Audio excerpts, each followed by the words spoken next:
Imagine a world where knowledge is locked away, where only the powerful and the privileged can access the wisdom of the ages. Imagine a world before universities, before organized learning, before the idea that a building could be dedicated entirely to the pursuit of truth. Now imagine that the person who broke that wall down was not a king, not a general, not a wealthy merchant prince. She was a woman, a merchant's daughter, a widow living in a city that had every reason to ignore her. Her name was Fatima al-Fihri, and what she built over 1,000 years ago still stands today. This is not a legend. This is not a myth passed down through wishful storytelling. The University of Al-Qarawiyyin in Fez, Morocco, founded in 859 AD, is recognized by UNESCO and the Guinness World Records as the oldest continuously operating university in the world. And it was built by a woman at a time when the world had no framework for what she was doing, no word for what she was creating, and no expectation that someone like her could change the course of human civilization. But she did. And the story of how she did it is one of the most remarkable stories never told loudly enough. So let us go back. Let us go all the way back to the 9th century, to a world on fire with ideas, with trade, with religious devotion, and with the raw, urgent energy of a civilization at its height. The Islamic Golden Age was not a myth. It was a real period stretching roughly from the 8th to the 14th century, during which the Muslim world became the intellectual center of the planet. While much of Europe was navigating the difficulties of the early medieval period, cities like Baghdad, Cairo, and Cordoba were alive with scholars, physicians, mathematicians, astronomers, and philosophers. The Abbasid Caliphate had made knowledge a religious obligation. The Prophet Muhammad himself had reportedly said that seeking knowledge is an obligation upon every Muslim, and the civilization took that seriously in ways that reshaped the world. It was into this world that Fatima al-Fihri was born. The exact year of her birth is not recorded, which tells you something important. We are working with a history that did not always think women's beginnings were worth writing down. What we do know comes from later medieval chronicles, from scholars like Ibn Abizar, who wrote about her in the Rawd al-Kirtas in the 13th century, and from the physical monument of Al-Qarawiyyin itself, which remains the most undeniable evidence of her existence and her will. Fatima was born in Kairouan, a city in what is now Tunisia. Kairouan was at the time one of the most important cities in the Islamic world, a seat of learning, a center of trade, a place where the devout and the ambitious could both find what they were looking for. Her father, Muhammad al-Fihri, was a successful merchant, a man of means, and, crucially, a man who believed in educating his daughters. This detail alone places the family in an enlightened minority. Fatima and her sister Maryam both received education in Islamic jurisprudence, in the Quran, in Hadith, and in the broader intellectual culture of their time. They were not ornaments in their father's household, they were students. At some point, the family made a journey that many families from Kairouan were making during that period. They migrated to Fez, the new capital of the Idrisid dynasty in Morocco. Fez was a city in transformation. Founded in 789 AD by Idris I and expanded by Idris II beginning, in 808 AD, it was becoming one of the great cities of the Muslim West, what scholars call the Maghreb. Thousands of families from Kairouan had settled in Fez, creating an entire quarter of the city named after them, the Andalusian Quarter, sitting across the river from the Al-Qarawiyyin Quarter, named for those who came from Kairouan. Fatima's family settled among their people, and for a time, life moved forward. Then, in a matter of years, Fatima lost everything that held her world together. Her father died. Her husband died. Her brother died. She was left a widow, likely without children, inheriting a substantial fortune from her father, and finding herself standing at a crossroads that most people would have found paralyzing. She had wealth, she had grief, she had faith, and she had a decision to make about what to do with all three. What Fatima did next was not obvious, it was not expected, and it was not small. She decided to spend her entire inheritance on building a mosque, not just any mosque, a mosque with the ambition and the scale to become a place of serious, systematic learning. She vowed, according to later accounts, that she would fast every day of its construction and would not break her fast until the building was complete. Whether this detail is precisely historical or has grown in the telling, it captures something true about the spirit of the undertaking. This was not a project. This was a devotion. Construction began in 859 AD.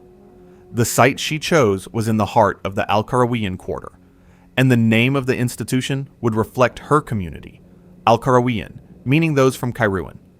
She supervised the construction personally. She was present at the site. She was not a figurehead, signing documents from a comfortable room. She was watching the walls go up, making decisions, ensuring that every dirham of her inheritance was used with integrity and intention. Now let us pause here, because this moment deserves to be felt, not just understood. Picture Fez in the 9th century. The air smells of cedar wood and river water and fresh bread from the morning markets. The call to prayer echoes off clay walls before the sun has fully risen. Artisans are cutting stone, mixing mortar, carving the geometric patterns that will define Islamic architecture for centuries. And among them, moving through the dust and the noise and the construction chaos, is a woman who has buried her father, her husband, her brother, and decided that her grief will become something the world can use. The original structure was expanded significantly over the centuries. Later rulers added to it, including the Almoravids in the 11th century and the Marinids in the 14th century, who added the magnificent courtyard and the intricately carved wooden ceilings that visitors can still see today. But the foundation, the intention, the institution itself, that was Fatima. What made Al-Qarawiyyin revolutionary was not simply its size or its beauty. It was what happened inside. The mosque became a place of formal instruction. Scholars came to teach. Students came to learn. Circles of study formed around masters of different disciplines. And gradually, what began as religious instruction expanded into something far broader. Grammar, rhetoric, logic, Islamic studies, jurisprudence, astronomy, and eventually subjects that connected the Islamic world to the ancient Greek tradition of learning, which Muslim scholars had translated, preserved, and in many cases dramatically advanced. The concept of what we would call a degree, the idea that a student could study under recognized masters, complete a course of learning, and receive formal certification of their knowledge, this emerged at Al-Qarawiyyin. Students received what was called an ijaza, a license that certified they had mastered a subject well enough to teach it themselves. This system, the idea that knowledge had to be transmitted, verified, and certified through a chain of recognized authority, is one of the foundational principles of higher education anywhere in the world.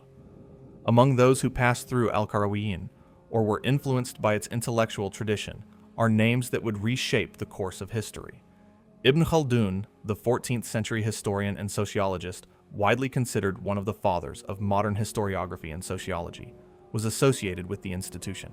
He developed the concept of asabiyya, social cohesion, as the driving force of historical change, an idea of such penetrating clarity that modern historians still return to it.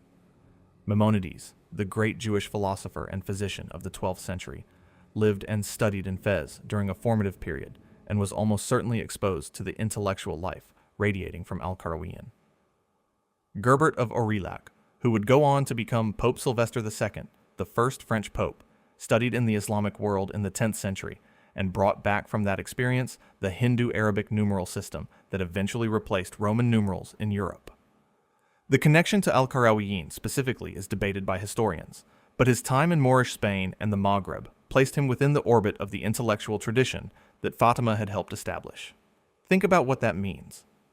The numeral system you use every day when you check your phone, when you read the time, when you count your money, the 1, 2, 3, that feels so natural it seems like it has always existed. Its journey into the Western world moved through the intellectual network of the Islamic Golden Age, a network whose anchor in North Africa was the institution that a grieving widow from Kairouan built because she believed knowledge was sacred. But let us be honest about what history did to Fatima's story, because honesty is owed here. For centuries, her name was largely unknown outside of specialized scholarship. When people talked about the history of universities, they talked about Bologna, founded in 1088, and Oxford, founded around 1096 to 1167. These were cited as the oldest universities in the world, and for a European audience telling a European story, this made a certain kind of sense. But it was incomplete. It was a story missing its first chapter. The debate about whether Al-Qarawiyyin should be called a university in the modern sense is a genuine scholarly conversation, and it deserves to be engaged with honestly rather than swept aside.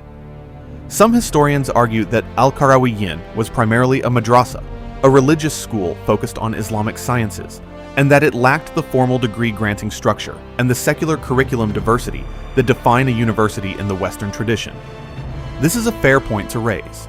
But others, including the scholars at UNESCO and the record keepers at Guinness, conclude that Al-Qarawiyyin developed the institutional characteristics of a university, systematic instruction across multiple disciplines, a formal certification system, a community of scholars and students, and continuous institutional identity, earlier than any comparable institution in the world.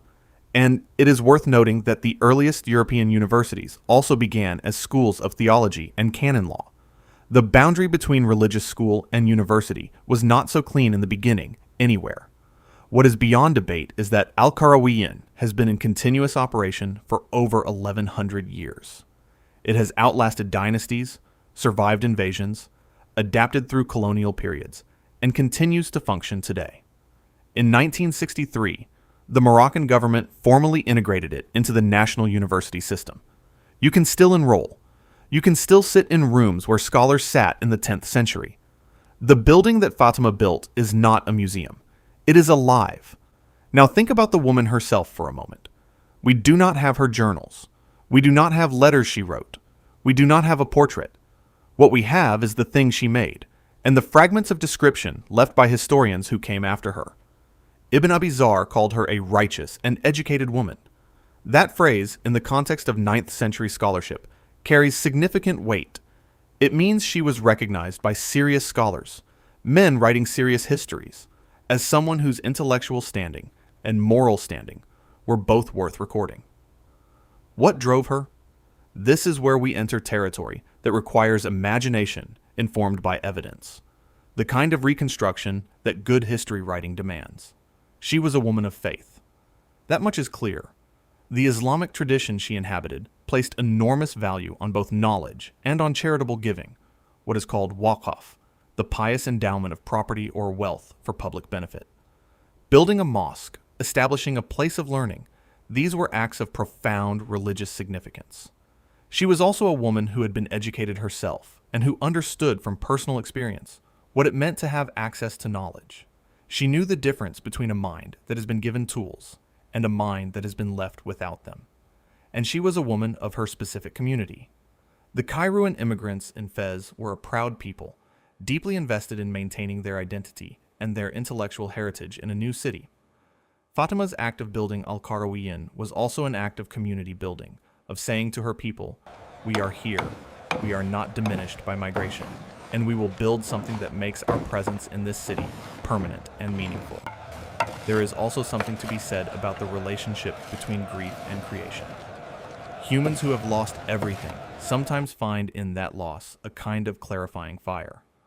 When the structures of ordinary life collapse, when the people and roles and routines that defined your existence are gone, some people are crushed by the emptiness. And some people fill the emptiness with something so large and so lasting that it cannot be taken from them. Fatima al-Fihri looked at her inheritance and her grief and her faith, and she turned them into a library, a mosque, a university, a monument to the idea that the mind of humanity deserves a home. Today, Al-Qarawiyyin holds one of the most important manuscript libraries in the world. Thousands of medieval texts are preserved there, including rare works on mathematics, astronomy, history, and theology. Among its treasures is a 9th century Quran written on camel skin, one of the oldest in existence.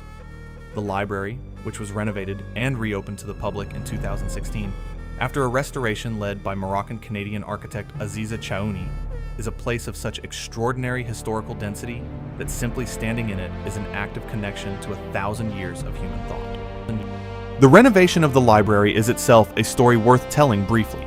because it echoes the original act of creation. Aziza Chaouni, a woman architect, was tasked with preserving and restoring what a woman had built. She had to navigate the complexities of working inside a living religious institution, respecting the spiritual life of the mosque while making the library accessible to researchers and the public. She used traditional Moroccan craft techniques alongside modern conservation science. She restored the garden at the library's heart to its original form. It is not a coincidence that feels like poetry. It is history talking to itself. The city of Fez itself is worth understanding as the backdrop for all of this. Medieval Fez, or Fes el Bali as it is still called, the Old City, is a UNESCO World Heritage Site. Its Medina is one of the largest car-free urban areas in the world. Walking through it today, you move through streets so narrow that two people with outstretched arms could touch both walls, past tanneries where leather has been cured using methods unchanged for 9 centuries, past bakeries and spice markets and fountains decorated with the geometric tile work that Fatima's era began perfecting. Al-Qarawiyyin sits at the center of this living medieval city, like a heart in a chest, still beating, still drawing people to it. When you look at the global history of higher education and try to trace the genealogy of the idea that there should be institutions dedicated to organized, certified, multidisciplinary learning, you find that the roots do not begin in Europe. They reach back to the madrasas and the great mosque schools of the Islamic world. And at the root of that tradition in the Western Islamic world, in the Maghreb, stands Al-Qarawiyyin. And at the root of Al-Qarawiyyin stands Fatima al-Fihri. She did not set out to change the world in the abstract sense that phrase is sometimes used. She set out to serve her community, to honor her faith, and to use her wealth in the most meaningful way she could imagine. The fact that what she imagined was a place where people could come and learn and grow and teach others and be certified in their knowledge.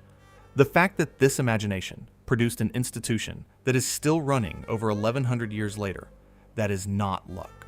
That is vision. History has a tendency to center the people who won wars and held thrones. It remembers the conquerors and the caliphs. It sometimes forgets the builders.